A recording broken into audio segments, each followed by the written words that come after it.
Hi, I'm Senator Carl Marcellino, and welcome to my Constituent Corner. I have here a report issued by State Comptroller Tom DiNapoli. Tom is a good friend and a fellow Long Islander. Let me read something that he put in his local government snapshot. This is the report out of his office. As a result of the state's budget problems, the governor has had to delay $2.1 billion in school aid payments normally paid in March, but not legally due until April 1st. Another $2.2 billion in school aid payments is also due in June. In the continued absence of a state budget, now 7 weeks late, 47 days late, in the continued absence of a state budget, it is uncertain whether sufficient cash balances will be on hand to make these payments.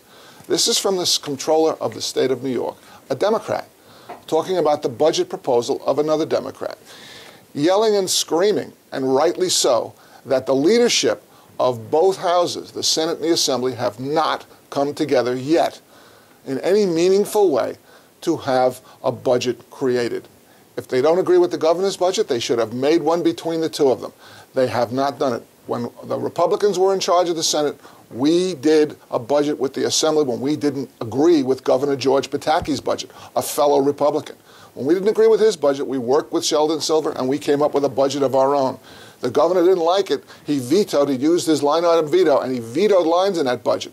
We then overrode his budget, a historic event. I voted about 200 times to override issues that Governor Pataki vetoed that we felt was important to be put in the budget.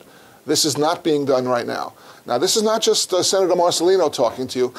There were 24, the other day, there were 24 Assembly members, all Democrats, who went and sat in, believe this or not, they sat in on the governor's offices. They went to the governor's office, they stormed in past the guards, and there are guards there, by the way, and they sat in and demanded a meeting with the governor. When the governor finally showed up, which he did, they locked all the doors, wouldn't let anybody else in the area. They created almost like a prison atmosphere to the place.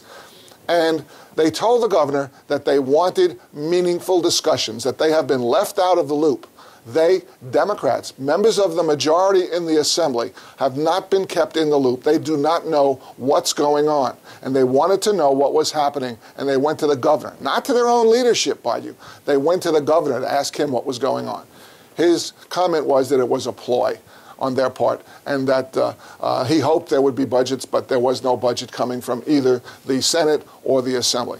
This is a disgrace, ladies and gentlemen. This is what's been going on. This is how the Democrats have been running the government. They are in charge of every aspect of the state government, and they cannot get a budget done on time. They cannot agree amongst themselves to make the tough decisions, the hard decisions that have to be made so that you and I can live comfortably and understand what's going on in the future. We need a budget. I read that quote from Comptroller DiNapoli because today, when we're taping this little constituent corner, you should be going out and voting on your school budgets. They're up today. This is Tuesday the 18th. The school budget vote is today. And if you haven't done it, go out and vote. I'm not sure, I don't care how you vote, but get out there and participate in the process. Vote on those budgets, vote on those school board members. It's most important that your voice be heard. Today is an important vote. But delaying a budget, according to the state comptroller, is putting the school districts and local municipalities at risk. And the aid that they're supposed to get from the state this June is at risk. There won't be enough. If we don't have a budget soon, there won't be enough money to pay the state's bills. Then we'll be worse than California, we'll be worse than Michigan, we'll be worse than Illinois, we'll be worse than other states that have gone bankrupt in this country. We don't need that here in New York. This is the Empire State. We are supposed to be the leadership. We are the leaders of this country.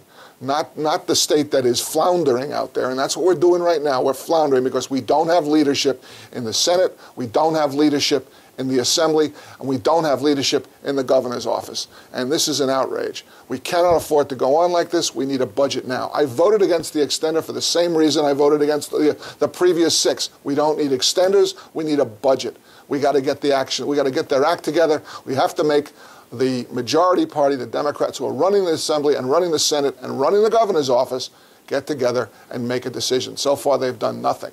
Their own members have said they've been left out of the process. This is not the way we run a government. This is not the way you should be served. You are suffering under a dysfunctional government, and I don't like to be part of it. I don't want to be part of it.